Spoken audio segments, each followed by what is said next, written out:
Ever notice how money has a way of sneaking into those late night, what are we doing with our lives conversations? Like a third wheel on date night. Right. And it's no wonder money's a top stressor for couples. Figuring out shared finances, well, it can be a real relationship puzzle. It's true, and there's no one right answer. Some couples swear by splitting everything 50-50, others find comfort in a more traditional single-earner setup. And of course, you've got those hybrid models trying to blend the best of both worlds. So in this deep dive, we're tackling that age-old question when it comes to couples' finances. To split or not to split? And is there really a best way to go about it? The thing is, most couples, they're starting with good intentions.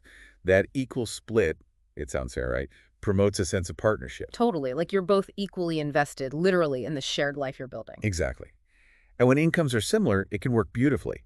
But things get tricky with a significant income gap. Imagine one person earning 3 times more suddenly that equal split for a vacation, even just dinners out. It can feel impossible for the lower earner. Yeah, I hadn't thought about it like that, but it makes sense. Resentment could easily build. Absolutely. And that's where things like separate fund money accounts can come in. But we'll get into those hybrids later. Okay, so then there's the other side of the coin, the single earner model.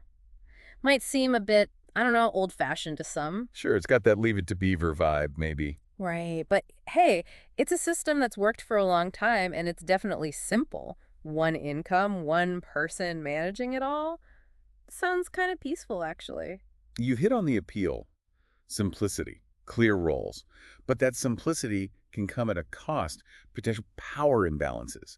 The non-earning partner might feel dependent, which can be tough on self-esteem and lead to tension around decision-making. Oh, totally. I knew this couple, they went the single earner route when they had kids, and he'd joke about needing her permission to buy things.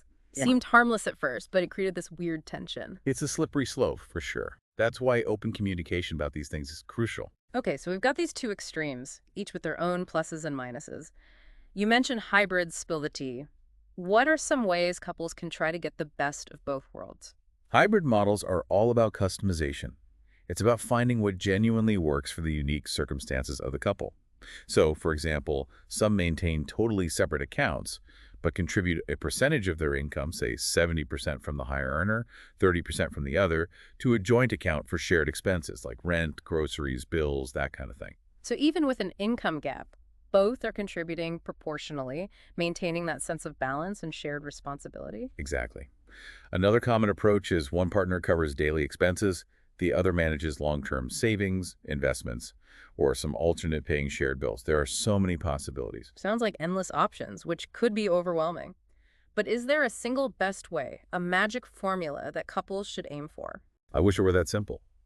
But relationships and finances, they don't work that way. The ideal approach depends on so many things: your values, financial situations, goals, communication styles, even individual comfort levels. It's about finding what fits you as a couple. It's like shoe shopping. What looks fabulous on someone else might give you blisters. You don't want to be stuck with a financial approach that chafes your relationship. Exactly. So here's your takeaway challenge. Have a money date with your partner this week. Use this deep dive as a starting point. What does financial partnership mean to you both? Goals, individually and as a couple. What brings you financial security, individually and together? Open that conversation up, listen, and remember. Flexibility and open communication are key. Couldn't agree more. Thanks for joining us for another deep dive. See you next time.